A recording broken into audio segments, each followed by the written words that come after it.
Breaking news. పశ్చిమాసియా యుద్ధంతో సతమతమవుతున్న ప్రపంచ దేశాలకు కాస్త రిలీఫ్ దొరికింది. 2 వారాల కాల్పుల విరమణ ఒప్పందానికి ఇరాన్ సమ్మతించింది. పాక్ ప్రధాని అభ్యర్థన మేరకు అమెరికాతో చర్చలకు అంగీకరిస్తున్నామని ప్రకటించింది. ఇరాన్ సాయుధ దళాల పర్యవేక్షణలో 2 వారాల పాటు హర్మోజ్లో రాకపోకలు సాగుతాయని ఇరాన్ రక్షణ మంత్రి అబ్బాస్ అఘార్జీ స్పష్టం చేశారు. ఈ విరామం కేవలం దౌత్యపరమైన చర్చల కోసమే తప్ప యుద్ధం శాశ్వతంగా ముగిసినట్టు కాదని తేల్చి చెప్పారు.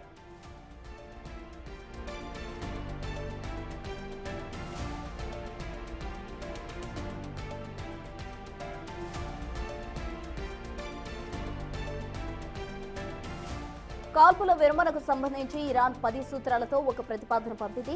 చర్చలు సజావుగా సాగాలంటే తమపై ఉన్న ఆర్థిక ఆంక్షలు తక్షణమే ఎత్తేయాలని సూచించింది. హర్ముజ్ జలసంధిలో వాణిజ్య నౌకల రాకపోకలు ఆటంకం కలగకుండా ఇరుపక్షాల సాయుధ దళాలు సహకరించాలని, ఇరాన్ అంతర్గత సరిహద్దుల విషయంలో అమెరికా జోక్యం చేసుకోకూడదని స్పష్టం చేసింది. పశ్చిమాసియా నుండి అమెరికా తన అదనపు బలగాలు వెనక్కి తీసుకోవాలని, ఇరాన్ ప్రభుత్వ అస్తిత్వాన్ని వారి నిర్ణయాలను అంతర్జాతీయ వేదికలపై గౌరవించాలని ప్రతిపాదించింది.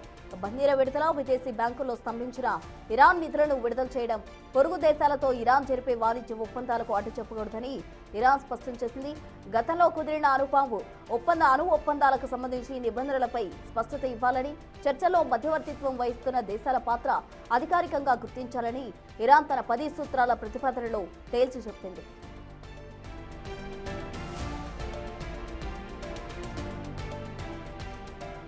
ఇరాన్ ప్రతిపాదనలన్నీ సానుకూలంగా ఉన్నాయన్నారు అమెరికా ప్రెసిడెంట్ డొనాల్డ్ ట్రంప్. ఆ దేశంలో శాశ్వత శాంతి ఒప్పందానికి, పశ్చిమాసియాలో శాంతిని నెలకొల్పడానికి 2 వారాల గడువు ఉపయోగపడుతుందని అభిప్రాయపడ్డారు.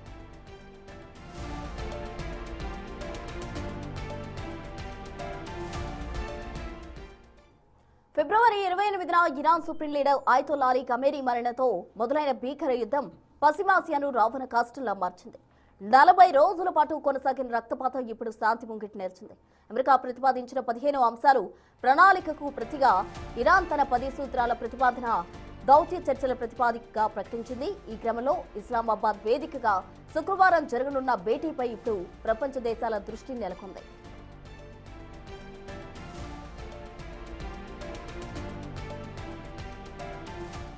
యుద్ధంలో తాము ఆశించిన లక్ష్యాలు దాదాపు సాధించామని, శత్రువును నిస్సహాయ స్థితిలోకి నెట్టామని Iran supreme national security council ప్రకటించింది.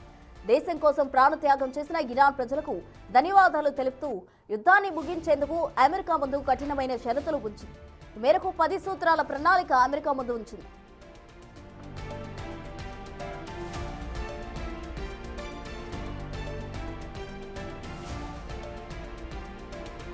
శాశ్వత కాల్పుల విరమణ కోసం ఇరాన్ సిద్ధం చేసిన ఈ 10 అంశాలు పరిశీలిస్తే అందులో హర్ముజ్ జలసంధిపై ఆధిపత్యం అత్యంత కీలకమైంది.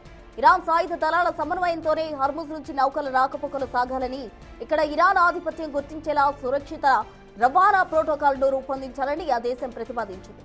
పశ్చిమాసియాలోని అన్ని బేస్లు, స్థావరాల నుండి అమెరికా సైన్యాన్ని వెనక్కి తీసుకోవడం, హెజ్బుల్లా, హమాస్ తదితర యాక్సిస్ ఆఫ్ రెసిస్టెన్స్ విభాగాలపై జరుగుతున్న యుద్ధాన్ని పూర్తిగా నిలిపివేయడం, ఇరాన్పై ఉన్న ఆంక్షలు, ఐక్యరాజ్య సమితి భద్రతా మండలి తీర్మానాలు తక్షణమే రద్దు చేయాలని ఇరాన్ ప్రతిపాదించింది.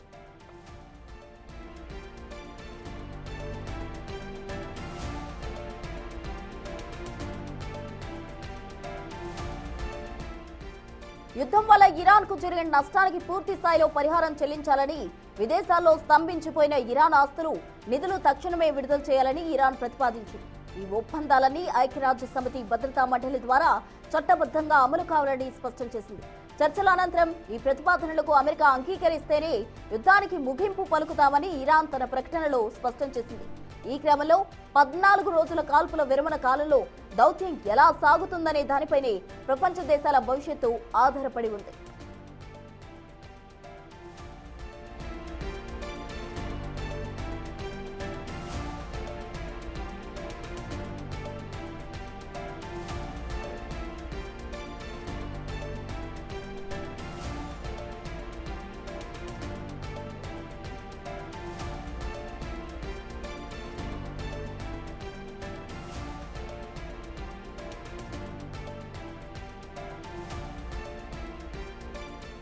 అమెరికా ఇరాన్ల మధ్య నెలకొన్న ఉద్రిక్తతలు తగ్గించే దిశగా కీలక మలుపు చోటు చేసుకుంది.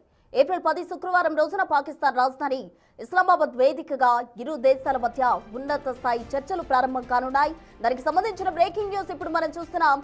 యుద్ధం ప్రారంభమైన తర్వాత ఇరు దేశాల ప్రతినిధులు ముఖాముఖి భేటీ కావడం ఇదే తొలిసారి. చర్చల్లో యుద్ధానికి శాశ్వత ముగింపు పలికేలా ఒప్పందంపై చర్చించబోతున్నారు.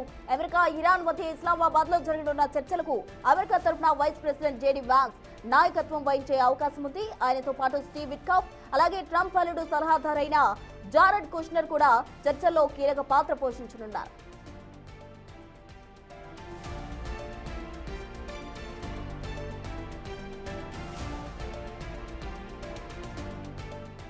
ఈ చర్చలో ఇరాన్ బృందానికి విదేశాంగ మంత్రి అబ్బాస్ అగార్చి నాయకత్వం వహించే అవకాశం ఉంది.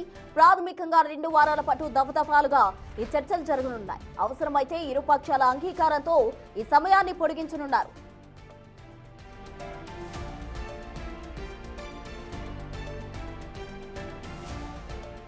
చర్చలు విజయవంతం కావాలని ప్రపంచ దేశాలన్నీ ఆకాంక్షిస్తున్నాయి. ప్రస్తుతం ప్రకటించిన కాల్పుల విరామం కేవలం దౌత్యపరమైంది మాత్రమే అయినా ఇది శాశ్వత శాంతికి గట్టి పునాది వేస్తుందని ప్రపంచ దేశాలు ఆశిస్తున్నాయి.